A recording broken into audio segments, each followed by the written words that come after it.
নির্যাতনের শিকার হয়ে থাকে, সেই নির্যাতনের শিকারের মধ্যে আমি একজন। আমাকে শত শত মানুষের সামনে এইভাবে নির্যাতন করে প্রায় 40 মিনিট আমাকে নির্যাতন করে আমাকে মাটিতে ফেলে রেখেছিল কুষ্টিয়ার সাংবাদিক সরকার। তখন আন্দোলনে নেমে পড়েছিল, সারা বাংলাদেশের মানুষই আন্দোলন করেছিল।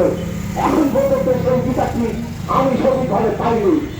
কিন্তু কিভাবে আমাকে দমন প্রয়োগ করা যায় সেই সংবাদ কিন্তু এখনো চলছে।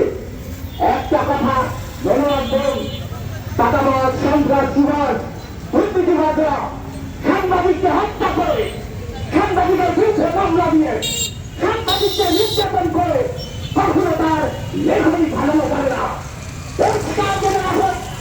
আমরা বারবার লড়তে শিখেছি, আমরা জীবন দিতে শিখেছি।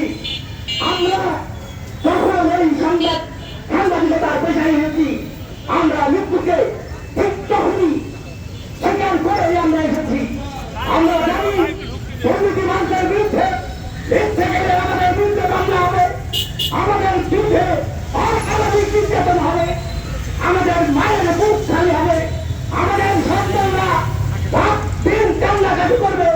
আমরা যখন হারিয়ে যাব, তারপর প্রতিটি মানুষের ন্যায়ের পক্ষে সত্যতা তুলে বলতে আমরা ঐক্যবদ্ধ হয়ে আমরা সাংবাদিকরা কিন্তু আমরা সত্যতা তুলে ধরব। আপনারা মনে করেন না সাংবাদিককে হত্যা করে, সাংবাদিকের নির্যাতন করে সাংবাদিকের লেখনী বন্ধ করা যাবে। আমরা একবার মৃত্যুর মুখ থেকে ফিরে এসেছি, জেনে রাখুন মৃত্যুর জন্য কাজ সময় প্রস্তুত। যখন মৃত্যু রয়েছে তখন থেকে মৃত্যু হবে। আমরা চাই না আমাদের আর কোনো সাংবাদিক ভাই এইভাবে মৃত্যুর শিকার হোক, বাংলার শিকার হোক, নির্যাতনের শিকার হোক। আমি সকল সাংবাদিক যাদের দীর্ঘ মামলা, যাদেরকে হয়রানি, যাদেরকে নির্যাতন, যাদের হত্যা করা হয়েছে তাদের বিচার দাবি করে আমার বক্তব্য শেষ করছি এবং সাংবাদিকদের সুরক্ষা আইন অতি শীঘ্রই প্রয়োগ করা হোক, করতে হবে। সবাই ভালো থাকবেন। আমাদের এর থেকে আমাদেরকে বেঁধে রাখতে হবে এবং আমাদের যে ইউনিটি সাংবাদিকদের সেটার প্রতি আমাদের যারা নেতৃবৃন্দ যারা আছে তারা সকলেই যাতে এইটার পরে বিশেষ করে আমাদের সাংবাদিক ইউনিটের প্রতি জোর দেয় সেই অনুরোধ আমি রাখছি। এবং এই যে আগামীতে আমাদের জন্য যে কি আসছে এটা আমরা কল্পনা করতে পারতেছি না। প্রকাশ্যে মানুষকে হত্যা করে যাচ্ছে, প্রকাশ্যে সাংবাদিককে হত্যা করে যাচ্ছে, আর আমাদের আশেপাশে যারা আছে তারা কে দেখছে কিন্তু মুক্তি হয়েছে। অতএব আমি সকলকে এখনই সাহায্য করছি যে আমাদের সাংবাদিক যারা আছেন তারা মাঠের ময়দানে গর্ব করেন। আসলে আমাদের সাংবাদিকতা করেই কিন্তু আমাদের জীবন পার করতে হবে, এর বাইরে কিন্তু আমরা যেতে পারবো না। অথবা আমরা যারা আছি, আমাদের সাংবাদিক ভাই যারা আছে, আমরা সকলে আমাদের সকলের প্রতিজ্ঞা হওয়া উচিত যে আমরা সকলের বিপদ আপদে যাতে সবাই এক হয়ে আমরা সেটা মোকাবিলা করতে পারি। ধন্যবাদ সকলকে। এই পর্যায়ে কথা বলবেন এসটিভি রিপোর্টার নাইমেশ্বর তিতাস। কারণ আমরা দেশের নাগরিক, রাষ্ট্রের চতুর্থ স্তম্ভ, আমরা আমাদের নিরাপত্তা চাই। সাংবাদিকদের উদ্দেশ্যে বলতে চাই, আসুন তুহিনের অধীনের হলেও আমরা আমাদের স্বার্থের জন্য একত্রিত হই, কাটাছুটাছুটি বন্ধ করি।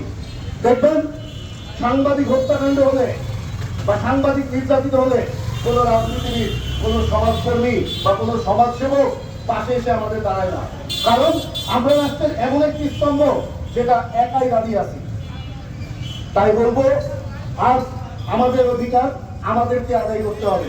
কুইন হত্যা যারা মাস্টার মাইন্ড আছেন, এর পিছনে যা আছে, কারণ আমরা মূল স্ট্রিমের মিডিয়াগুলোর প্রথমে দেখেছিলাম বিকেলে চাঁদাবাজির লাইভ, সন্ধ্যায় কুইনকে হত্যা করা হয় পায়ে চাপাতি দিয়ে।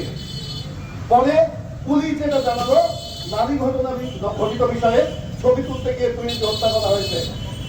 মানতে পারলাম না, কারণ নারী ঘটিত হত্যাকাণ্ডের বিষয়ে যদি কুইনকে হত্যা করা হয় তাহলে চাপাতি দিয়ে খুনিরা উল্লাস করতো না।